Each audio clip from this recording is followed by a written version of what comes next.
নেই ঘর, অন্যের ঘরেই বসতি বেঁধে যাদের চলে সংসার। কখনো ভারত, কখনো দুবাই, কখনো শারজার মাঠ ভাড়া করে চালাতে হয় হোম সিরিজ। নামে হোম গ্রাউন্ড হলেও আফগানিস্তানের জন্য বড় আক্ষেপ নিজেদের দেশের মাঠকে হোম গ্রাউন্ড না বানাতে পারা। নানা প্রতিকূলতা, ঘরোয়া ক্রিকেটেরও নেই তেমন শক্তিশালী ভিত্তি। অথচ আন্তর্জাতিক ক্রিকেটে এই আফগানিস্তানই এখন অপ্রতিরোধ্য। বাংলাদেশ দল যেখানে অতি উন্নত সব সুযোগ সুবিধা গ্রহণ করেও বিশ্বকাপের সেমিফাইনালে আজও উঠতে পারেনি, সেখানে আফগানিস্তান 2024 টি-20 বিশ্বকাপের মতন 20 দলের আসরে তা করে দেখিয়েছে। এবার দক্ষিণ আফ্রিকাকে ওয়ানডে সিরিজে হারিয়ে 2025 চ্যাম্পিয়ন্স ট্রফির স্বপ্নটাও দেখতে শুরু করেছে দলটা। তাই তো ভারতের অজয় জাদেজার মতো বলতেই হয়, they are great ambassador for the sports.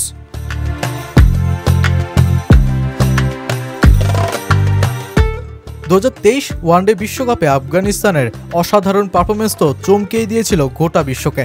England, Pakistan, Sri Lanka, নেদারল্যান্ডসকে হারিয়ে সেমিফাইনালের স্বপ্ন তখন দলটা চোখে মুখে।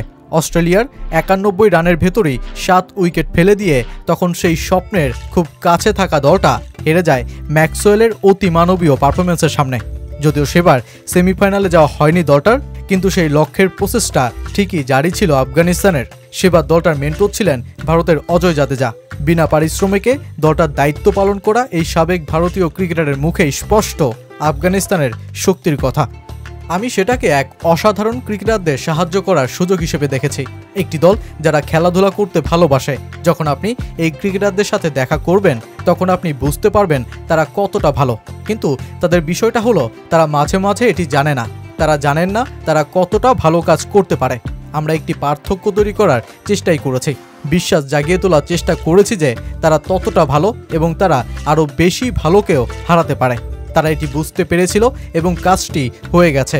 আমি আপনাকে যা বলতে পারি তা হলো তারা খেলাধুলার জন্য মহান দূত এবং অবশেষে তাদের পথে আসা সমস্ত সাফল্যের তারা যোগ্য।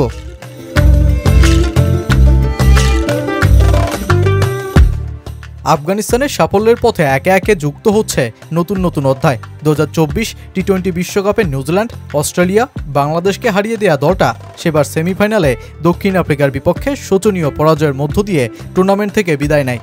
এবার যেন সেই ঝালটাই মেটালো আফগানরা প্রোটিয়াদের বিপক্ষে ওয়ানডের মধ্য দিয়ে। প্রথমবার দুই দলের দ্বিপাক্ষিক ওয়ানডে সিরিজটাই জিতে নিল আফগানিস্তান।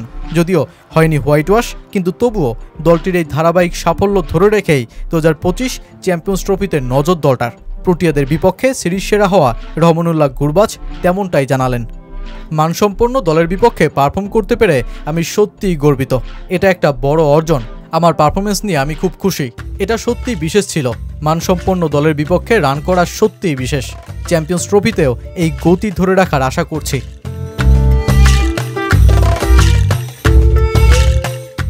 আফগানিস্তানের এই বদলে যাওয়ার পেছনে দলটির হেড কোচ জোনাথন ট্রটের অবদান তো বিশাল। হেড কোচ থেকে এখন এই সাবেক ইংলিশ ব্যাটার দলটির এক সফল হিরোতেই পরিণত হয়েছেন, যিনি কিনা প্রতিনিয়ত আফগানিস্তানকে দেখাচ্ছেন স্বপ্ন, হচ্ছেন সফল। দায়িত্ব নেওয়ার পর থেকেই একের পর এক স্মরণীয় স্মৃতিতে বাঁধিয়ে রাখছেন দলটাকে। বিশেষ করে তার সময়েই আফগানিস্তান বড় বড় দলগুলোকেও হারানোর টোটকা শিখে গেছে। এবার আসন্ন চ্যাম্পিয়ন্স ট্রফিতে জোনাথন আর্মির দিকে একটু বেশি নজর থাকবে গোটা ক্রিকেট বিশ্বের।